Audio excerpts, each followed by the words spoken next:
Welcome to whistle.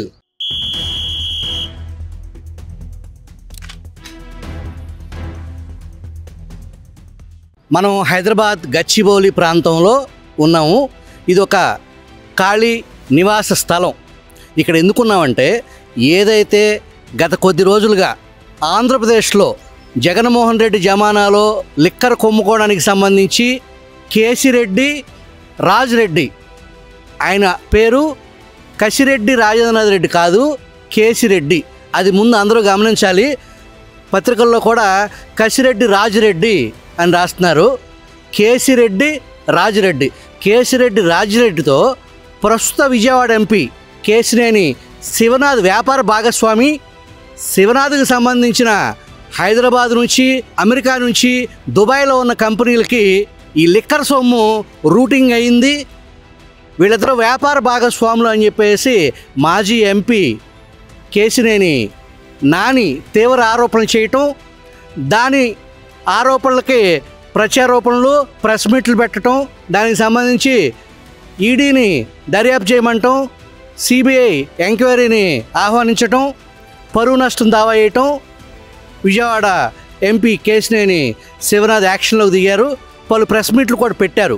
అయితే నిన్న సాక్షి పత్రిక అకస్మాత్తుగా ఫ్రంట్ పేజీలో ఒక బ్యానర్ హెడ్డింగ్ పెట్టి చంద్రబాబే లిక్కర్ స్కామ్కి ఆద్యుడు, ఆయనే కుట్రదారుడు అని చెప్పేసి కింద సబ్ హెడ్డింగ్లో ఈ కేసిరెడ్డి రాజిరెడ్డి తెలుగుదేశం ఎంపీకి అత్యంత దగ్గర అన్నట్టు వ్యాపార భాగస్వామి అని చెప్పి రాసుకుంటూ లోపల కథనంలో మళ్ళీ కేసిరెడ్డికి ఏం సంబంధం లేదు అన్నట్టుగా కన్ఫ్యూజ్గా ఓవరాల్గా జగన్ పత్రిక చెప్పదలుచుకుంది ఏంటంటే, జగన్ జమానాలో జరిగిన లిక్కర్ కుంభకోణానికి సంబంధించి కసిరెడ్డితో పాటుగా ఏదైతే ఆరోపణలు ఎదుర్కొంటున్న మాజీ ఐఏఎస్ ధనంజయ రెడ్డి, భారతీ సిమెంట్లో భారతిరెడ్డికి జగన్ రెడ్డికి అత్యంత పర్సనల్గా, సాయిరెడ్డికి మించి ప్రస్తుతం గతంలో సాయిరెడ్డి ఏటూగా ఉన్నటువంటి జగన్మోహన్ రెడ్డి అక్రమాస్తుల కేసులో ఏటూగా ఉన్నటువంటి సాయిరెడ్డి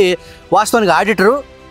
అంతకుముందు చెన్నైలో కార్యకలాపాలు నిర్వహించేవాడు. తర్వాత రాజశేఖర రెడ్డి కుటుంబానికి దగ్గర అవ్వడం, జగన్మోహన్ రెడ్డి తండ్రి అధికారాన్ని అడ్డం పెట్టుకుని ఏదైతే 100,000 కోట్లు అక్రమాస్తులు కిట్ ప్రోకోకి సంబంధించిన ఆ నిధులు ఎలా రూటింగ్ చేయాలి, ఆ బ్లాక్ అండ్ వైట్ ఎలా చేయాలి అనే దానికి సంబంధించి ఆనాడు సాయిరెడ్డి దొంగ లెక్కలు రాయటానికి జగన్మోహన్ రెడ్డి శిబిరానికి ఉపయోగపడ్డారు. ఇప్పుడు సాయిరెడ్డి స్థానంలో ఏదైతే బాలాజీ అనే ఒక ఆడిటర్, బెంగళూరు బేస్డ్గా ఏదైతే ఒక ఆడిటర్ ఉన్నాడో ఆ ఆడిటర్ ద్వారానే దీనికి సంబంధించిన వ్యవహారం మొత్తం నడిచింది అనే కథని, దాంట్లో పాత్రదారులు మొత్తాన్ని కూడా కేవలం తెలుగుదేశం ప్రభుత్వం, రెడ్ బుక్, చంద్రబాబు నాయుడు కావాలని కుట్ర చేశారు అనేది సాక్షి ప్రతిరోజు వార్తలు వడ్డిస్తారు ఉంది గత వారం నుంచి. ఇక్కడ మనం అబ్జర్వ్ చేస్తే లిక్కర్ కుంభకోణానికి సంబంధించి సాక్షిలో ఆ వార్తలు చూస్తుంటే కొంత వేడి అనేది, సెగ అనేది అయితే జగన్మోహన్ రెడ్డి కుటుంబాన్ని లిక్కర్ కుంభకోణం సెగ తాగుతుంది. అందువల్ల దీంట్లో పేర్లు ఎవరైతే నిందితుల పేర్లు వచ్చినాయో ఆ నిందితుల పేర్లు మొత్తం కూడా తెలుగుదేశానికి సంబంధించిన వ్యక్తులు, తెలుగుదేశం వాళ్ళు వీళ్ళు అనేలాంటి ఒక అభూత కల్పనని వండి వార్చే ఉద్దేశంతో వరుస కథనాలతో విపరీతంగా తాపత్రయపడుతుంది సాక్షి. సరే, అసలు విషయానికి వద్దాం. ఇప్పుడు ఏదైతే మనం హైదరాబాద్ గచ్చిబౌలి సమీపంలో ఉన్నటువంటి స్థలంలో ఉన్నామో, ఈ స్థలం సరౌండింగ్లో ఉన్నటువంటి ఇంకొక 3 వ్యక్తులకు సంబంధించిన స్థలం కూడా దీనికి సరిహద్దులుగా ఉన్నాయి. దీంట్లో విజయవాడ ఎంపీ కేసినేని శివనాథ్కి సంబంధించిన స్థలంలో మీరు చూస్తున్న స్థలానికి సంబంధించి సరిహద్దులో ఈ లిక్కర్ కుంభకోణానికి సంబంధించిన A1గా విచారణ ఎదుర్కొంటున్న కేసిరెడ్డి రాజిరెడ్డికి సంబంధించిన స్థలం కూడా ఉంది. 2022లో దీనికి సంబంధించి డెవలప్మెంట్ ప్రాజెక్ట్ కింద ఇక్కడ ఒక కాంప్లెక్స్ కట్టేదానికి సంబంధించి, గృహ నివాసాలకి సంబంధించి ఒక రెసిడెన్షియల్ అపార్ట్మెంట్ కట్టేదానికి సంబంధించి ఒక కంపెనీని నెలకొల్పటం, ఆ కంపెనీకి సంబంధించి ప్లాన్ నిమిత్తం ఆర్కిటెక్ట్కి కూడా ఫీజు చెల్లించటం, ఆ తర్వాత టీడీపీ అధిష్టానం నుంచి కేసినేని శివనాథ్కు పిలుపు రావటం, రాజకీయాల్లో చురుగ్గా పాల్గొమని, ఆ సమయంలోనే తెలుగుదేశం అధిష్టానానికి ఈ కేసిరెడ్డితో నాకు ఈ కంపెనీ ఉంది, కానీ దాన్ని మూసేస్తున్నాను, దానిలో ఎటువంటి యాక్టివిటీ చేయను అని చెప్పేసి ఆనాడే పార్టీ పెద్దల దృష్టికి తీసుకెళ్ళినట్టు సమాచారం. ఆ రోజు నుంచి ఈ రోజు వరకు ఈ ట్రాన్సాక్షన్ సంబంధించి, కేసిరెడ్డికి సంబంధించిన ట్రాన్సాక్షన్కి సంబంధించి ఇంతకు మించి ఎటువంటి ట్రాన్సాక్షన్ జరగలేదు.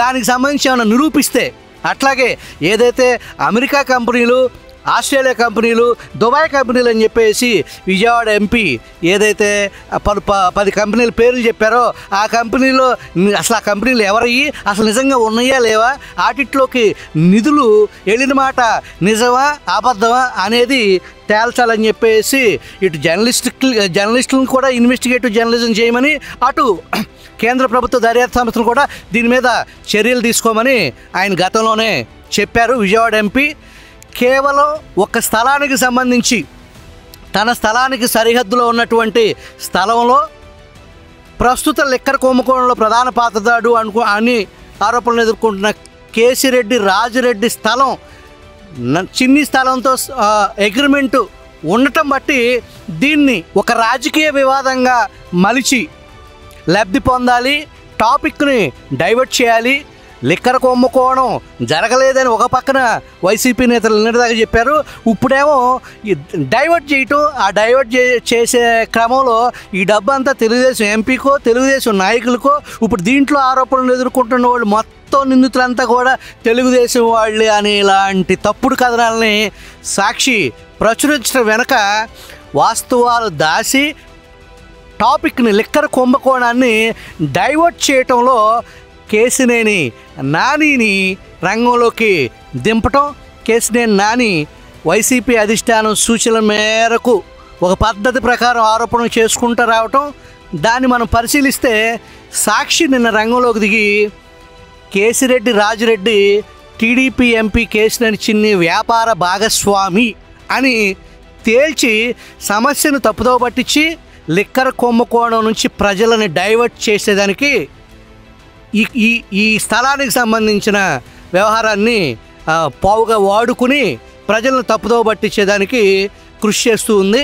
వాస్తవానికి కేసిరెడ్డి రాజిరెడ్డికి, విజయవాడ ఎంపీ కేసినేని శివనాథ్కి మధ్య ఎటువంటి ట్రాన్సాక్షన్ జరగలేదు, ఎటువంటి లావాదేవీలు లేవు అనేదానికి సాక్ష్యం మీరు చూస్తున్న ఈ పిచ్చి మొక్కలే.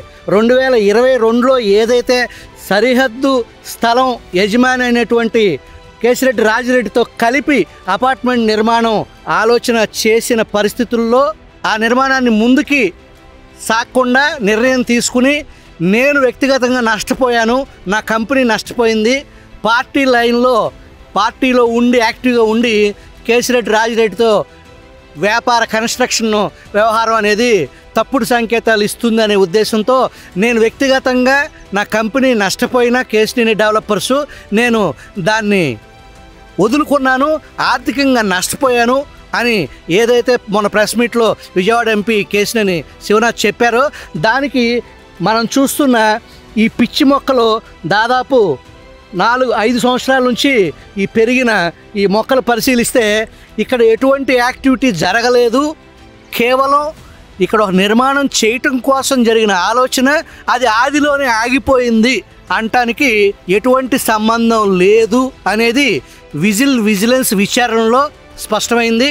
అయితే ఏదైతే లిక్కర్ సొమ్ముని 2 వాహనాల్లో ఆ ఇద్దరు వ్యక్తులు వైసీపీకి సంబంధించిన ఎమ్మెల్సీలు, ఏమాత్రం అర్హత లేకపోయినా ఎమ్మెల్సీలుగా, వాళ్ళకి కేవలం లిక్కర్ సొమ్ముని రాష్ట్రం దాటించడానికి, హైదరాబాద్కి దాటించడానికి, బెంగళూరుకి చేర్చడానికి